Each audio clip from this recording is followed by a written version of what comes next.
सोचिए, अगर एक दिन आप उठें और पता चले कि दुनिया के हर छठे इंसान ने इस साल युद्ध देखा है। अगर आपको बताया जाए कि परमाणु ताकतें अब सिर्फ चेतावनी नहीं दे रही, बल्कि सीधे मिसाइलें दाग रही हैं। और सबसे डरावनी बात कि ये खबर सुनकर आप चौंके नहीं, क्योंकि यही हुआ 2025 में। एक ऐसा साल जहां युद्ध कोई नई बात नहीं रही, बल्कि एक आदत बन गई। आज हम उस साल की कहानी बताएंगे जिसने साबित कर दिया कि दुनिया शांति से नहीं, संघर्ष से चल रही है। आज की कहानी में आगे बढ़ने से पहले हम एक खास पार्टनर का जिक्र करना चाहते हैं, रामायण क्लब। ये एक अनोखी ट्रेवल और टूरिज्म कंपनी है जो खास तौर पर आध्यात्मिक यात्राओं में मदद करती है। रामायण क्लब उत्तर भारत के धार्मिक स्थलों की यात्रा को एक गहरी आध्यात्मिक समझ के साथ अनुभव कराता है। यहाँ आपको सिर्फ ये नहीं बताया जाता कि कहाँ जाना है, बल्कि ये भी समझाया जाता है कि इन जगहों का आध्यात्मिक महत्व क्या है, उनकी मान्यता क्या है और उनका इतिहास क्या है। यानी आप यहाँ सिर्फ घूमते नहीं, बल्कि असली आध्यात्मिकता को महसूस करते हैं। तो अगर आप अपनी आध्यात्मिक यात्रा को सच में खास बनाना चाहते हैं, तो रामायण क्लब को जरूर देखें। नीचे दिए गए लिंक पर क्लिक कीजिए और अपनी अगली आध्यात्मिक यात्रा को एक यादगार सफर बनाइए। चलिए अब वापस चलते हैं हमारी कहानी की ओर। For more details visit ramc.in। साल 2025 खत्म हो चुका है। अब पीछे मुड़कर देखने का समय है। सवाल ये नहीं कि 2025 में क्या हुआ, सवाल ये है कि इस साल ने हमें क्या बना दिया। राजनीति को किसने दिशा दी, जिंदगियों को किसने बदला और दुनिया को किसने हिला दिया। जवाब एक ही है, संघर्ष, युद्ध। 2025 ऐसा साल था जिसमें हिंसा अपवाद नहीं रही, बल्कि नियम बन गई। 2025 को खूनी और जानलेवा युद्धों ने परिभाषित किया। इसमें परमाणु ताकतें शामिल थी। इसमें ऐसे देश थे जिन्हें रोग स्टेट कहा जाता है और जिन्होंने अपने नाम को सही साबित किया। इसमें युद्ध विराम थे जो कुछ ही महीनों में टूट गए। लेकिन सबसे जरूरी बात, इसमें इंसानी कीमत बहुत भारी थी। आंकड़ों पर नजर डालिए।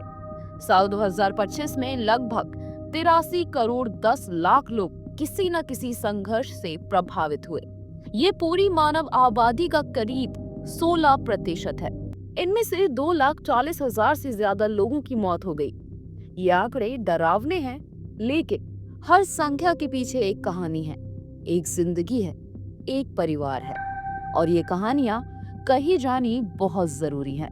सबसे पहले यूक्रेन में युद्ध एक और साल तक खिंचता चला गया। रूस ने वहां दोहरी रणनीति अपनाई। एक तरफ पूर्वी डोनबास क्षेत्र में क्रूड ट्रेंच वॉरफेयर, दूसरी तरफ लगातार हवाई हमले। रूस और यूक्रेन दोनों ने मिलकर 2025 में लगभग 26,500 हमले किए। एक ही साल में 26,500 हमले। जी हाँ, ये पिछले साल के मुकाबले 53% ज्यादा था। नागरिकों की कीमत भी भारी रही। सिर्फ 2025 में 2,000 से ज्यादा आम नागरिक मारे गए, और ये सिर्फ नागरिक मौतों का आंकड़ा है। ये एक धीमा, थकाने वाला और लगातार खून बहाने वाला साल था। फिर आता है मध्य पूर्व, जहां हालात और भी ज्यादा विस्फोटक रहे। इस साल इजराइल ने कुल 6 देशों पर हमला किए: फिलिस्तीन, ईरान, कतर, लेबनान, सीरिया और यमन। सबसे ज्यादा मानवीय नुकसान गाजा में हुआ, जहां सिर्फ 2025 में 16,000 से ज्यादा नागरिक मारे गए। राहत की बात यह रही कि अक्टूबर में गाजा युद्ध खत्म हुआ। हालांकि युद्ध विराम उल्लंघन के आरोप लगे, लेकिन बड़े पैमाने पर बमबारी रुकी। गाजा युद्ध के बीच इजराइल ने एक और ऐतिहासिक कदम उठाया।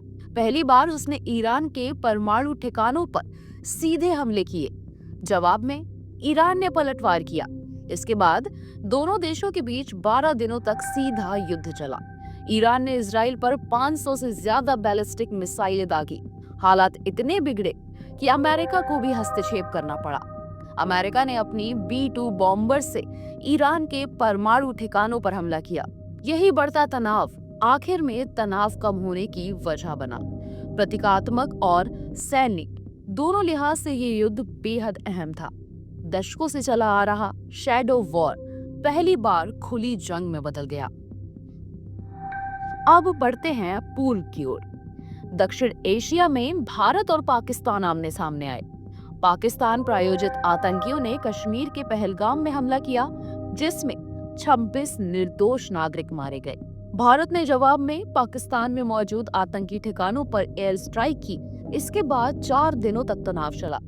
पाकिस्तान ने ड्रोन सॉर्म भेजे, बैलिस्टिक और क्रूज मिसाइलें दागी, लेकिन भारतीय वायु रक्षा प्रणाली ने लगभग सभी हमलों को नाकाम कर दिया। पाकिस्तानी एयरबेसों को भारी नुकसान पहुंचा। 4 दिन बाद इस्लामाबाद ने संघर्ष विराम की अपील की। ये 25 साल में भारत पाकिस्तान के बीच पहला लंबा सैन्य टकराव था।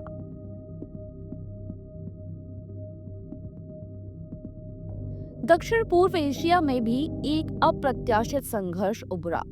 थाईलैंड और कंबोडिया दोनों के बीच दशकों पुराना औपनिवेशिक सीमा विवाद जुलाई के अंत में भड़क उठा। थाईलैंड ने कंबोडिया में हवाई हमले किए, हजारों लोगों को अपना घर छोड़ना पड़ा। अचानक एक संघर्ष विराम हुआ, जिसके लिए दोनों देशों ने डोनाल्ड ट्रंप को धन्यवाद किया। कहा गया कि उन्होंने टैरिफ की धमकी देकर युद्ध रुकवाया, लेकिन ये शांति ज्यादा दिन नहीं चली। दिसंबर की शुरुआत में फिर लड़ाई शुरू हो गई और आज भी ड्रोन और प्रोजेक्टाइल उड़ रहे हैं। ये वो संघर्ष हैं जिन पर दुनिया ने बात की, लेकिन कई युद्ध ऐसे भी थे जो सुर्खियों से दूर सुलगते रहे। सूडान पिछले 2 साल से गृह युद्ध में फंसा है। कॉन्गो 5 साल से विद्रोही गुटों से लड़ रहा है। अफगानिस्तान पर पाकिस्तानी हमले हुए और कुछ संघर्ष ऐसे हैं जो 2026 में भी अमेरिका को घसीट सकते हैं, जैसे अमेरिका और वेनेजुएला के बीच बढ़ता तनाव। तो सवाल ये उठता है, इतने संघर्षों से दुनिया पर क्या असर पड़ा? सबसे पहला असर ये कि हिंसा सामान्य हो चुकी है। याद कीजिए, जब यूक्रेन युद्ध शुरू हुआ था, दुनिया हैरान थी। 21वीं सदी में युद्ध की कल्पना भी मुश्किल लगती थी, और अब 2025 में परमाणु ताकतें एक दूसरे पर मिसाइलें दाग रही थी। एक देश एक ही साल में 6 देशों पर हमला कर रहा था और दुनिया आगे बढ़ती रही। दूसरा असर और भी गंभीर है। लगातार युद्ध वैश्विक व्यवस्था को कमजोर करते हैं। हर संघर्ष ये दिखाता है कि संयुक्त राष्ट्र कितना अप्रभावी है, अंतर्राष्ट्रीय अदालतें कितनी बेबस हैं और विश्व शक्तियां कितनी पाखंडी हैं। यही हालात गैर जिम्मेदार ताकतों को और साहस देते हैं। यही वजह है कि 2026 एक खतरनाक साल हो सकता है। अगर यूक्रेन युद्ध खत्म होता है तो शायद शांति की एक श्रृंखला शुरू हो, लेकिन अगर नहीं हुआ तो और देश कूटनीति छोड़कर युद्ध का रास्ता चुन सकते हैं। 2025 ने हमें एक सख्त सच्चाई दिखाई है। युद्ध अब खबर नहीं रहा, बल्कि पृष्ठभूमि बन चुका है, और यही सबसे बड़ा खतरा है। सवाल अब ये नहीं कि दुनिया क्यों जल रही है, सवाल ये है, क्या हम इसे बुझाने की कोशिश भी कर रहे हैं? क्या है आपकी राय? हमें कमेंट कर जरूर बताएं। सूत्रा नेटवर्क फैक्ट्स और सच्चाई के साथ खड़ा होता है। हम सनसनी नहीं, सच दिखाते हैं। अगर आप भी ईमानदार पत्रकारिता चाहते हैं तो हमारे साथ जुड़िए, सच के लिए, बदलाव के लिए। और अगर आपके पास भी ऐसी कोई खबर है जिसे लोगों तक पहुंचाना जरूरी हो, तो हमारी वेबसाइट sutranetwork.com पर जाएं और हमें भेजें, क्योंकि सवाल सिर्फ खबर का नहीं, सच का है। और इस खबर से जुड़ी और जानकारी के लिए पढ़ें हमारा आर्टिकल डिस्क्रिप्शन बॉक्स में दिए गए लिंक पर।